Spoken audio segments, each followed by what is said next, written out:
Somos vasos de argila para ir realizar sua grande obra. Toda glória pertence assim àquele que nelas tudo realizou. Então eu queria ler algumas partes aqui. Para alguns já viram, já ouviram esse texto, mas eu acho que fecha com o nosso momento da obediência. Também um texto de Bento XVI. Ele fez essa homilia numa missa na Basílica do Vaticano, dia 5/4/2012. Ele falava para os sacerdotes, e eu trouxe esse texto porque cabe muito bem para nós consagrados, para que a gente possa entender melhor, ou então aprofundar mais a obediência. Aqui diz assim, ele fala assim: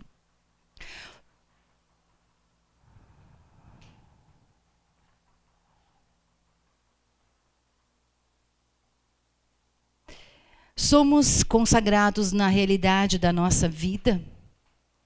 Somos homens que atuam a partir de Deus e em comunhão com Jesus Cristo? Com esta pergunta, o Senhor está diante de nós e nós diante dele. Quereis viver mais intimamente unidos a Cristo e configurar-vos com ele, renunciando a vós mesmos e permanecendo fiéis aos compromissos que, por amor de Cristo e da sua igreja, aceitastes alegremente no dia da vossa consagração? Lembra da tua consagração. Se você ainda não a fez publicamente, lembra do seu batismo. Quereis viver mais intimamente unidos a Cristo e configurar-vos com ele?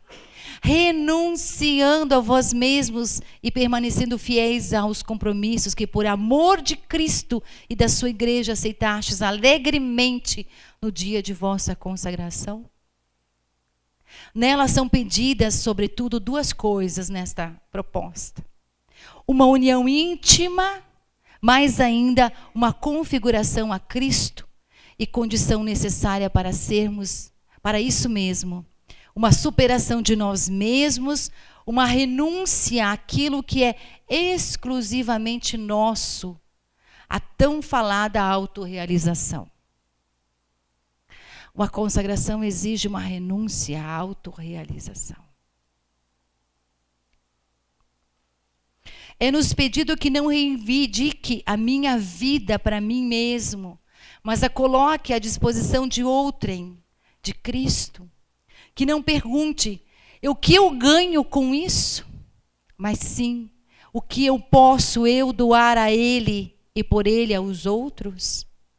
Ou mais concretamente ainda, como se deve realizar esta configuração a Cristo, que não domina, mas serve, não toma, mas dá? Como se deve realizar na situação tantas vezes dramáticas da igreja de hoje? Recentemente, num país europeu, um grupo de sacerdotes publicou um apelo à desobediência, referindo ao mesmo tempo também exemplos concretos de como exprimir esta desobediência, que deveria ignorar até mesmo decisões definitivas do magistério.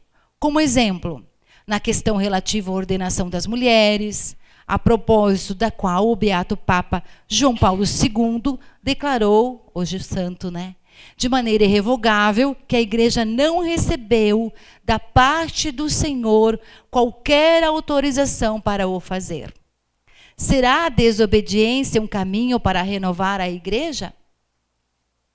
Aí você pega essa palavra da ordenação das mulheres e você coloca todas as sugestões que estão sendo feitas nesses últimos tempos para mudar o que é do magistério da igreja.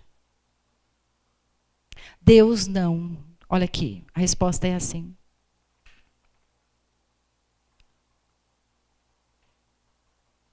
A igreja não recebeu da parte do Senhor qualquer autorização para fazer. A comunhão dos descasados. A igreja não recebeu da parte do Senhor qualquer autorização para fazer. a ordenação de sacerdotes com desequilíbrios afetivos graves. A igreja não recebeu da parte do Senhor qualquer autorização para fazer.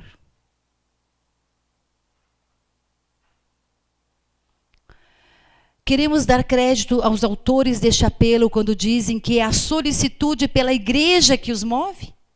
Quando afirmam estar convencidos de que se deve enfrentar a lentidão das instituições com meios drásticos para abrir novos caminhos, para colocar a igreja à altura dos tempos de hoje? Mas será verdadeiramente um caminho à desobediência? Nela pode-se intuir algo daquela configuração a Cristo, que é pressuposto para toda a verdadeira renovação, ou pelo contrário? Não é apenas um impulso desesperado de fazer qualquer coisa, de transformar a igreja segundo os nossos desejos e as nossas ideias? Põe isso dentro da comunidade também? Tem algumas coisas que nos pedem. Será que isso que nos pedem também não é um impulso desesperado de fazer qualquer coisa, de transformar a igreja segundo os nossos desejos e as nossas ideias? Mas o problema não é assim tão simples. Porventura, Cristo não corrigiu as tradições humanas que ameaçavam sufocar a palavra e a vontade de Deus? É verdade que o fez, mas para despertar novamente a obediência à verdadeira vontade de Deus, a sua palavra sempre válida. O que ele tinha a peito era precisamente a verdadeira obediência contra o arbítrio do homem. Não é isso, não é esta a crise que nós estamos passando? Não é a verdadeira obediência de confronto com o arbítrio do homem dos tempos de hoje que nós estamos passando dentro da igreja e no mundo? E não esqueçamos que ele era o Filho com a singular autoridade e responsabilidade de desvendar a autêntica vontade de Deus para, deste modo, abrir a estrada da palavra de Deus rumo ao mundo dos gentios. E, por fim, ele concretizou o seu mandato através da sua própria obediência e humildade até a cruz, tornando assim credível a sua missão. Quando nossas comunidades vão ser credíveis? Quando diante dos sofrimentos e das situações vividas, nós permanecermos fiéis àquilo que Deus nos diz. Não se faça a minha vontade, mas a tua. Esta é a palavra que revela o Filho, a sua humildade e conjuntamente a sua divindade, e nos indica a estrada. Deixemos-nos interpelar por mais uma questão. Não será que, com tais considerações, o que na realidade se defende é o imobilismo, a rigidez da tradição? Não. Quem observa a história do período pós-conciliar pode reconhecer a dinâmica da verdadeira renovação que frequentemente assumiu formas inesperadas e movimentos cheios de vida e que tornam quase palpável a vivacidade inexaurível da Santa Igreja, a presença e a ação eficaz do Espírito Santo. E se olharmos para as pessoas de quem dimanam estes rios punjantes de vida, vemos também que para uma nova fecundidade se requer o transbordar da alegria da fé, a radicalidade da obediência, a dinâmica da esperança e a força do amor.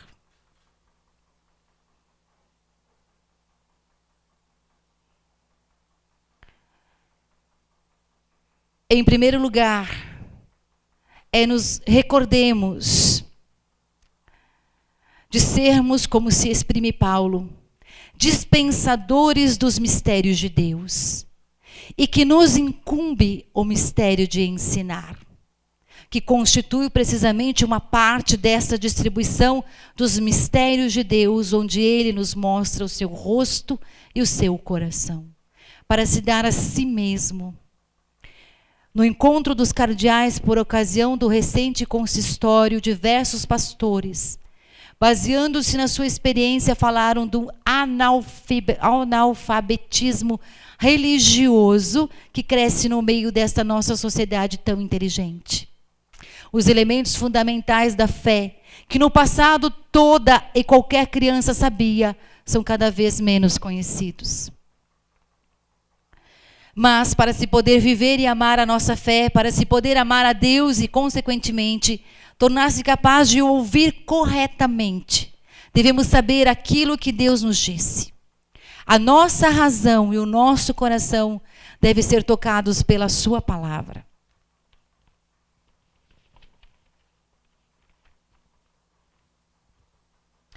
Todo o nosso anúncio se deve confrontar com esta palavra de Jesus Cristo. A minha doutrina não é minha. Olha para a pessoa do seu lado. A minha doutrina não é minha. Se a doutrina não vem de nós, vem de Deus, é só Ele que pode mudá-la. A doutrina não foi feita pelos homens, mas é a direção do Espírito. E se é do Espírito, só Ele pode mudar. Diz de novo. A minha doutrina, aquela que eu sirvo, não é minha. Então eu não posso mudá-la.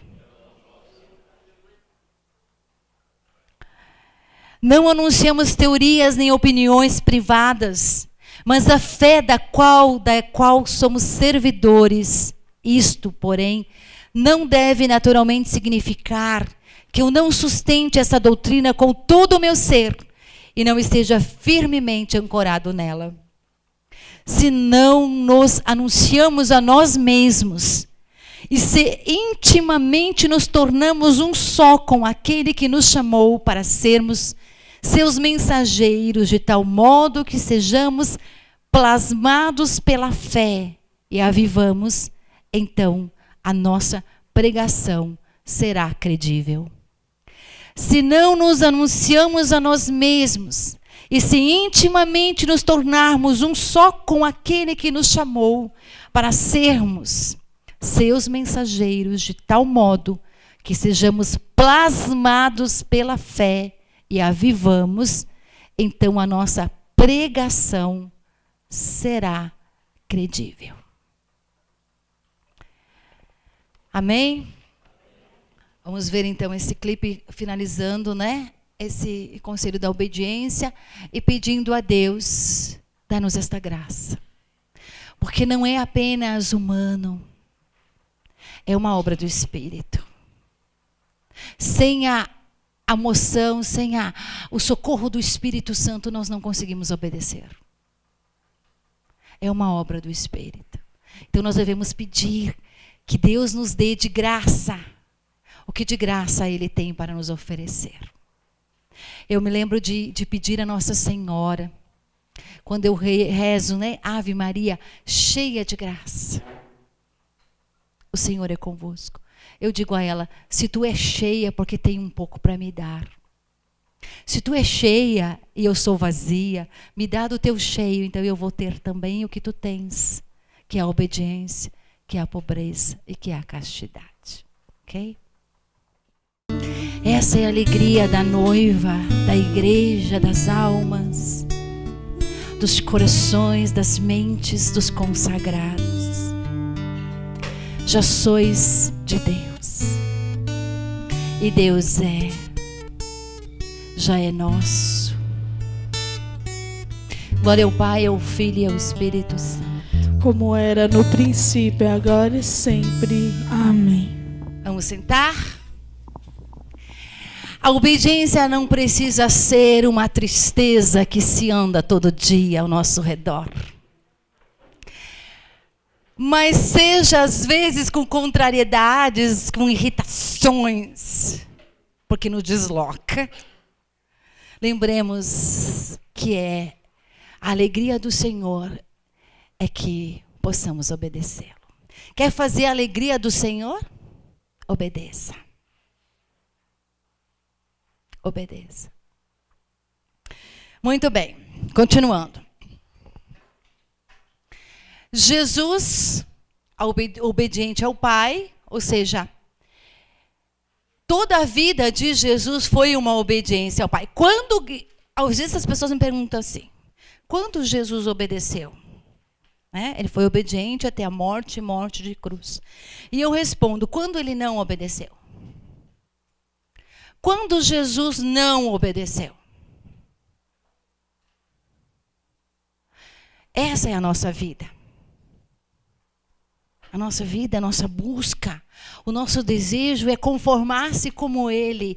Não só no momento de uma grande provação, ou numa resposta de uma vocação que nós temos que responder a Deus, mas aquelas respostas diárias, aquelas situações mais pequenas, é que vão dizer o quanto eu o amo. Se me amais, diz o Senhor, obedeceis os meus mandamentos. Como posso amar a Deus? Obedecendo os seus mandamentos. Não tem maior amor do que aquele que dá a vida por seus amigos. Se ele é meu amigo, ele é meu amigo. Da parte de Deus não tem problema. Ele deu a vida agora. Olha para a pessoa do seu lado, aponta para ela.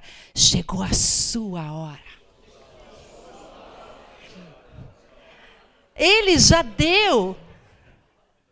Agora chegou a minha hora de dar a minha vida por meu amigo. Entende? Essa é a hora dos carismas, dos consagrados, dos batizados, dos filhos de Deus. E a gente não pode agradar o Pai sem agradar Jesus. É Jesus que agrada o Pai. E a gente agrada o Pai agradando Jesus, fazendo o que Ele nos diz. Porque Ele é a porta. Lembra? Ninguém vai ao Pai senão por mim. Então, a nossa obediência, ela vai, claro, ela passa por Ele. A obediência é aquilo que Ele diz, mas é uma obediência ao Pai. Tem várias formas de obedecer. Olha o que eu coloquei aqui, ó. São Basílio diz, né? A obediência tem 3 faces, 3 formas de obedecer. Eu posso obedecer como um temor por causa do castigo. Alguém aqui tem medo do castigo?